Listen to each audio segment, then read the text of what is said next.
Merci de nous rejoindre pour cette troisième et dernière partie de l'Africa Newsroom. Nous sommes toujours en compagnie de Souka Souka, Augustin Tchameney et Jean-Marie Bitomo. Tout de suite, notre Zoom Société consacré aujourd'hui à la lutte contre le paludisme.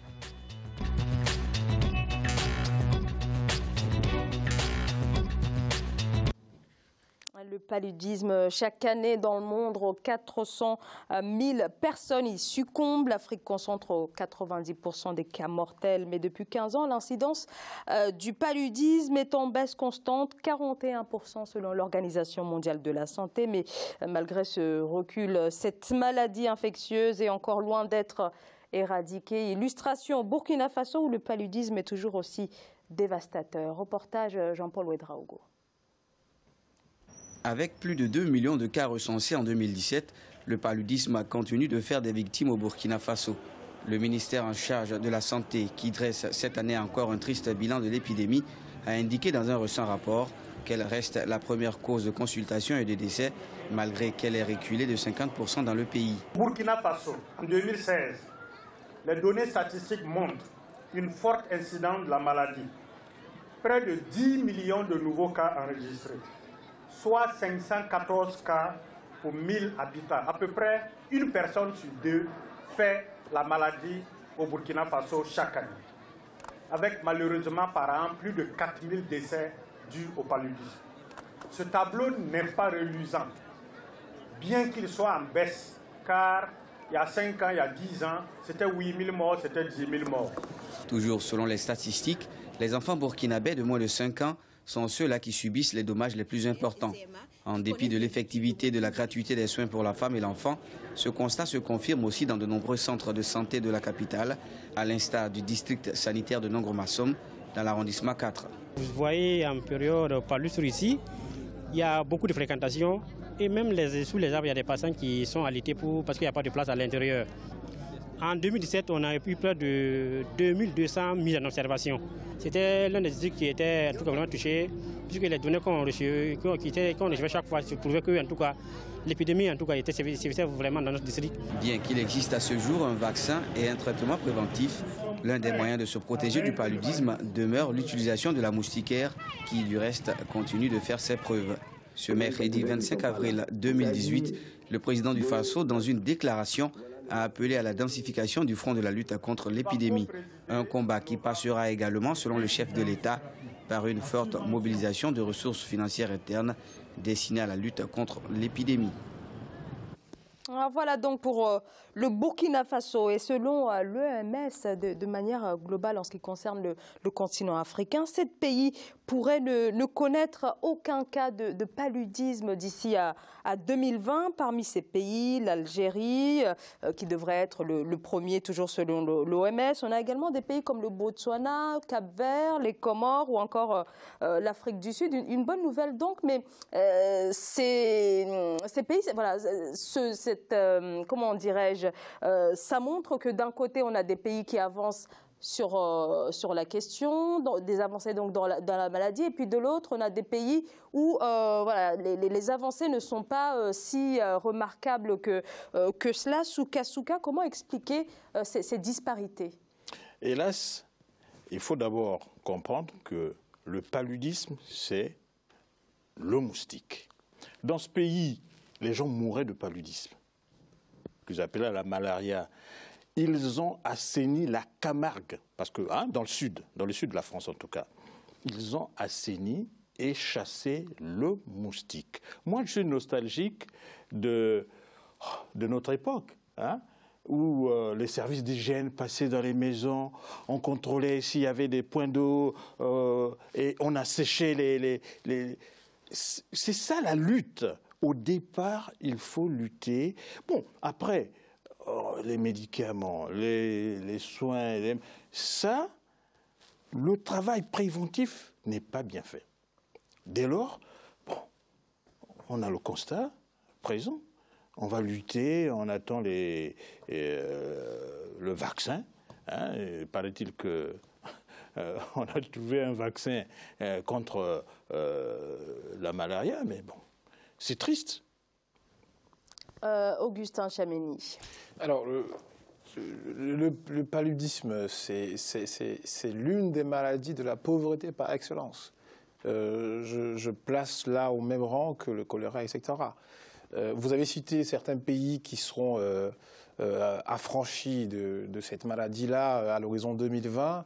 Est-ce que vous avez pu remarquer que ces pays ont en commun un degré de développement assez soutenable, donc ce qui veut dire que la lutte contre le paludisme ne peut pas être détachée de la croissance économique et du développement économique, et surtout du développement des infrastructures. C'est de ça dont il s'agit. C'est-à-dire qu'en réalité, vous pourriez, et si vous voulez, avoir tous les plans que vous voulez, mais tant que les populations vont vivre dans la promiscuité, dans la pauvreté, ça va rester, à mon avis, assez porteur, mais ça va être inefficace.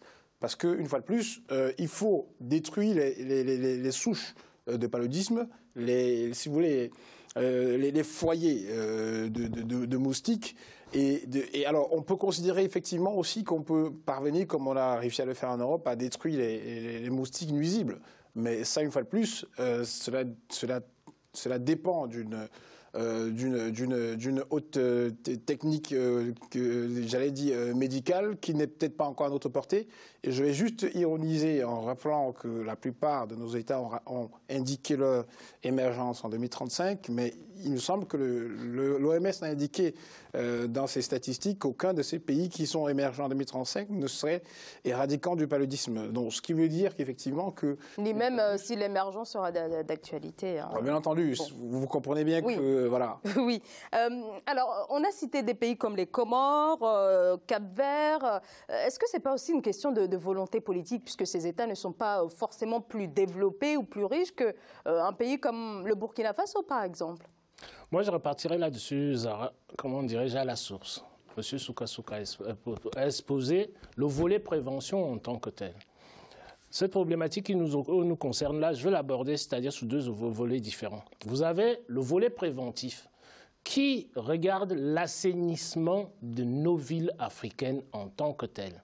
Mes deux interlocuteurs sur le plateau en ont parlé. Donc ça voudrait dire quoi? Ça voudrait dire que vous avez des millions et des millions de personnes qui meurent en Afrique. De mon point de vue, de ma lecture, c'est par négligence. Tout simplement pourquoi? Parce que vous n'avez pas la volonté publique des États de pouvoir assumer une des fonctions régaliennes qui revient à l'État, c'est la santé en tant que telle. Pour pouvoir détruire les flaques d'eau, les mares que vous avez en Afrique, dans lesquelles vont proliférer ces moustiques-là qui vont rendre la population malade. Même si on n'est pas un pays développé, c'est tout simplement, même si on n'a pas les moyens, on peut faire avec les moyens du bord, en éduquant les populations en tant que telles, en les sensibilisant. Parce que c'est le rôle, comment dirais-je, des forces et des pouvoirs publics de pouvoir sensibiliser la population à leur santé à venir. Parce que quand on parle toujours de santé, on parle, Maître Tchameni nous a parlé d'émergence, on parle d'émergence, on oublie toujours que l'émergence est assise sur une population saine qui est bien portante en tant que telle. Donc il suffit tout simplement de mettre en place dans nos villes les politiques d'assainissement qui font que nous n'allons plus voir les déchets qui prolifèrent un peu partout dans nos capitales africaines. Et c'est ça la source, si vous voulez, du paludisme, la malaria dont il parlait, dont M. Soukasouka parlait tout à l'heure. Donc ça, c'est le volet préventif. Maintenant, vous avez le volet curatif, sur lequel je veux revenir. Le volet curatif, le paludisme, on peut le guérir tranquillement.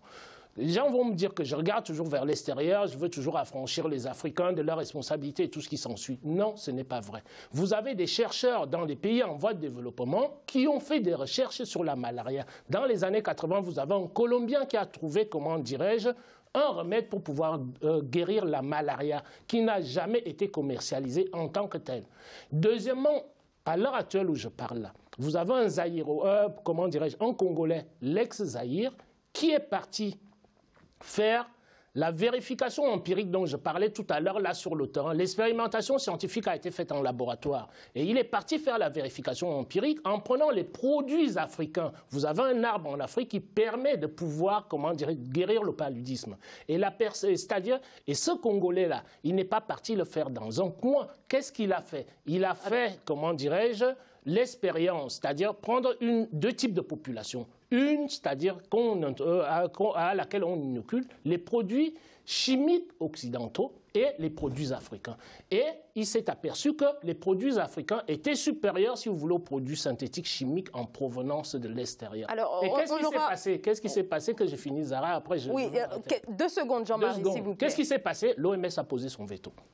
Alors, on aura bien sûr l'occasion de continuer de parler de ce sujet éminemment capital pour le continent, mais on arrive malheureusement au terme de cette émission. Merci à vous, Souka Souka, d'avoir accepté notre invitation. Je rappelle que vous êtes essayiste. Augustin Tchameni, merci à vous également. Je rappelle que vous êtes docteur en droit et avocat au barreau de Paris. Jean-Marie Bitomo, merci pour vos explications.